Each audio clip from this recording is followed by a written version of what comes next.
The leading candidates in the 2024 presidential election are old. President Biden is 81, former President Trump, 77.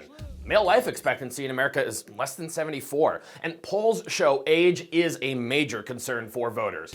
We've received multiple questions from viewers wondering what would happen if one of the candidates dies or drops out of the race. The answer depends on a lot of factors: where we are in the election cycle, state laws, party rules, and the Constitution. We'll walk you through all the scenarios using these sources. Let's break it down into 5 stages: during the primaries, at the conventions, after the conventions but before Election Day, after Election Day but before the Electoral College votes, and after the Electoral College votes until Inauguration Day. So first, what happens if a candidate dies during the primaries between now and June? Depending on the state, if the primary hasn't happened yet, they'll probably still appear on your ballot and could still win delegates. Newcomers could jump in the race via a write-in campaign, if the state allows it.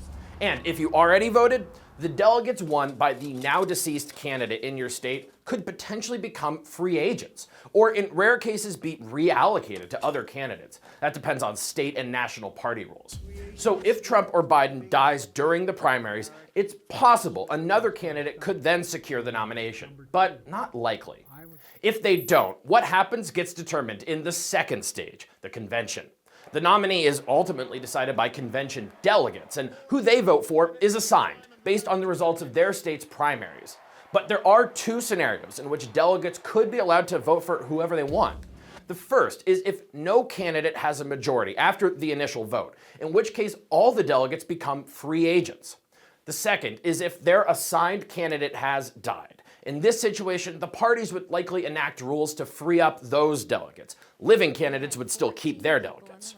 And when a delegate is up for grabs, anyone can vie for their vote, even if they didn't run in the primaries. The process, called a brokered convention, continues until someone gets a majority and becomes the nominee. Stage 3. What happens if the nominee dies before Election Day? This answer is pretty clear. Both parties have a rule saying that their national committee, a group of a few hundred state and national party leaders, would hold a vote and pick the replacement. Okay, next. What happens if Trump or Biden dies after winning the November election? Stage 4 is between Election Day and when the Electoral College votes. This involves people, called electors, who are picked by their party, filing the official votes for the candidate who won the state. But in the event that candidate dies during this month-long window, it's an open legal question about who they're supposed to vote for. So state legislatures would likely have to pass new laws clarifying what electors are allowed to do. And finally, stage 5. Things get a lot simpler if the president-elect dies after the Electoral College votes, but before the inauguration. In this case, the 20th Amendment to the Constitution is invoked. It states that if the president-elect dies before taking office, the vice president-elect will be sworn in instead. Afterwards, the new president would nominate a new VP who would have to be confirmed by the Senate. With your Verify, I'm Casey Decker.